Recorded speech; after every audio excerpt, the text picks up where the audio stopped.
Reader. இன்னைக்கு வந்து உங்களுக்கு ஒரு அதிர்ஷ்ட எந்திரம் சொல்கிறேன். இந்த அதிர்ஷ்ட எந்திரம் யார் யூஸ் பண்ணலாம் அப்படின்னு பார்த்தீங்கன்னா, நம்பர் 3ல் பிறந்தவங்க, நம்பர் 3 டேட், உங்களோட டேட் ஆஃப் பர்த்தில் 3, 12, 21, 30 இந்த தேதிகளில் பிறந்தவங்க இந்த எந்திரத்தை யூஸ் பண்ணலாம்.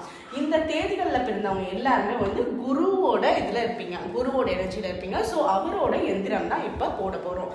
இந்த எந்திரத்தை நீங்கள் யூஸ் பண்ணுறப்ப நல்ல அதிர்ஷ்டம் ஏற்பட ஆரம்பிக்கும். இது வந்து எக்ஸாக்டாக இந்த நம்பர்காரங்களுக்கு மட்டும்தான். உங்களோட டேட் ஆஃப் பர்த் வேறையாக இருந்தால் உங்களோட டேட் ஆஃப் பர்த்துக்கு உண்டான எந்திரம் யூஸ் பண்ணுங்கள். அது வந்து டிஸ்கிரிப்ஷனில் லிங்க்ல இருக்குது, அதை பார்த்துக்கோங்க. இப்போ ஃபஸ்ட்டு இந்த எந்திரம் வந்து என்ன நம்பர்ஸ்னு போட்டு காமிக்கிறேன். நம்பர்ஸை மாற்றிடாதீங்க, பர்ஃபெக்டாக அந்த நம்பரை கரெக்டாக கொடுங்க.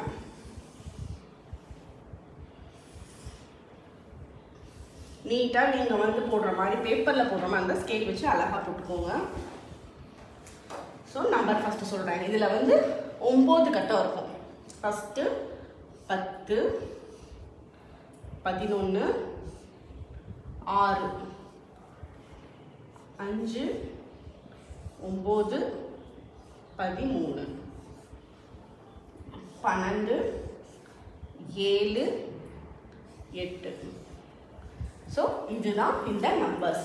10, 11, 6, 5, 9, 13, 12, 7, 8.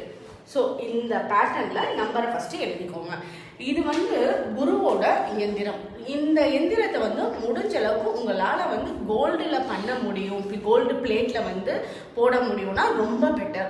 சப்போஸ் முடியலை அப்படின்னா நீங்கள் வந்து ஒரு பேப்பரில் போடலாம். இன்னொரு போஜ் பத்திரான்னு ஒன்று இருக்குது, அது வந்து இந்த மாதிரி எந்திரங்கள் எழுதுறதுக்கே யூஸ் பண்ணுறது. ஸோ அதுலேயும் வந்து நீங்கள் இந்த எந்திரத்தை நம்பர் மாறாமல் கரெக்டாக எழுதலாம்.